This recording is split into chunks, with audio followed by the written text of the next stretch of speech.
When Jesus had entered Capernaum, a centurion came to him asking for help. "Lord," he said, "my servant lies at home paralyzed, suffering terribly." Jesus said to him, "Shall I come and heal him?" When Jesus had again crossed over by boat to the other side of the lake, a large crowd gathered around him while he was by the lake. Then one of the synagogue leaders named Jairus came, and when he saw Jesus, he fell at his feet. He pleaded earnestly with him, "My little daughter is dying. Please come and put your hands on her so that she will be healed and live." So Jesus went with him.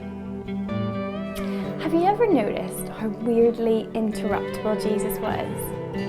He was the greatest man of his time, of any time. He also carried the mission strategy, the vision and the purpose of the redemption of mankind and the revelation of God.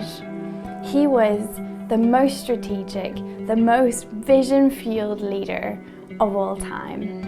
He really couldn't have been more focused.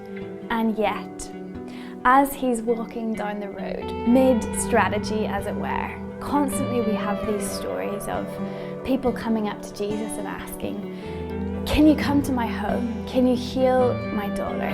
Jesus, can you just reroute? Can you change your plans? Can you change direction? Will you come into my home?" And Jesus' response time and time again was, "Yeah, where do you live? Let's go." So was Jesus distractible and unfocused? In our purpose-driven strategies and plans, are we more focused than Jesus? Or do we just need to redefine what focus really means?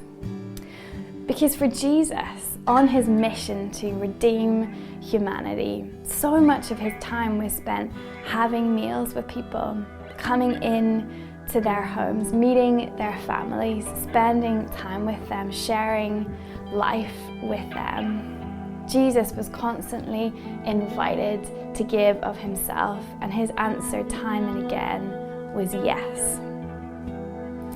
Jesus' yes becomes so well known that he actually develops this reputation of being a glutton and a drunk because of the people that he spends time with, the homes that he goes into, the people that he shares his life with, and the way that he gives of himself to those who ask.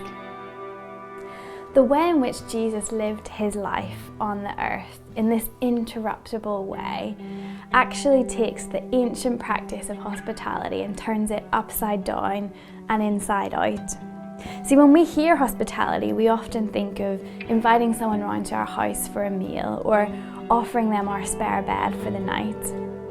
But then there's Jesus, who had no home or spare room to offer. And yet somehow he takes this practice of hospitality and turns it upside down by showing us that hospitality at its core is not about offering a spare room. It is about offering a part of ourselves.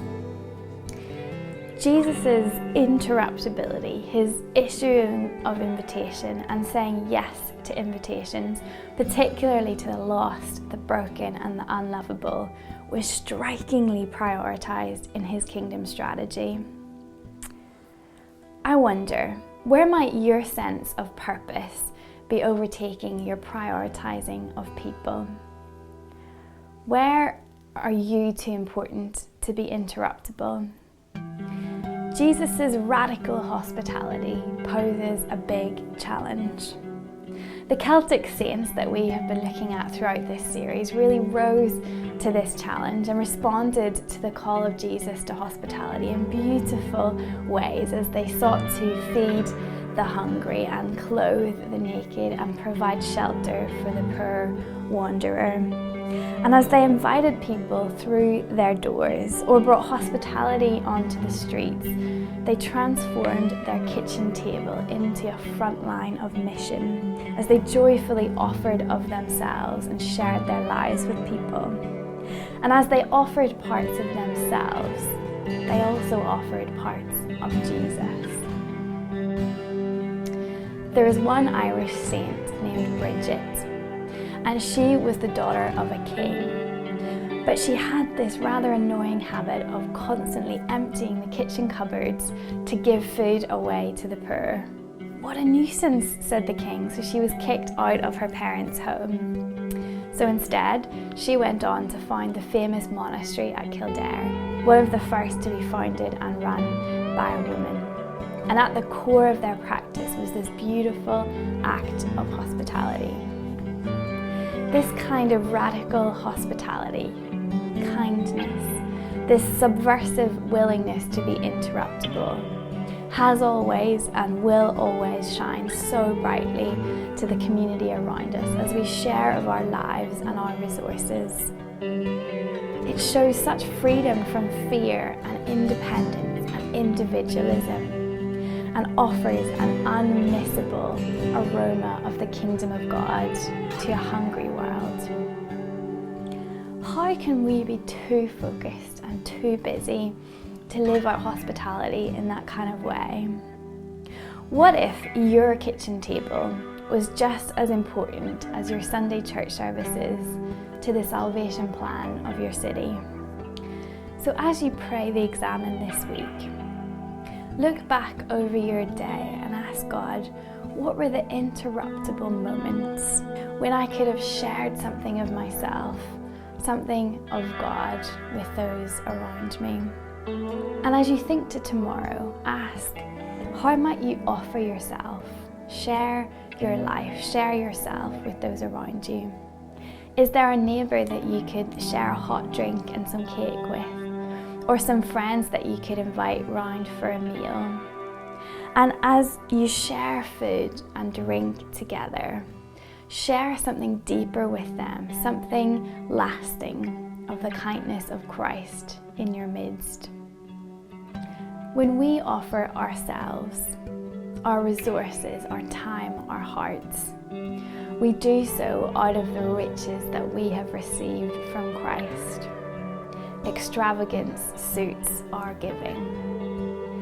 In a world that doesn't know it's hungry, how might you be an aroma today of something different, something of the kingdom? Out of the overflow of all that we have received from Jesus, as we go throughout our week, let's not think, what does the world deserve?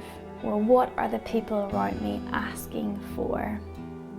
Rather, let's ask ourselves, what do I have to give?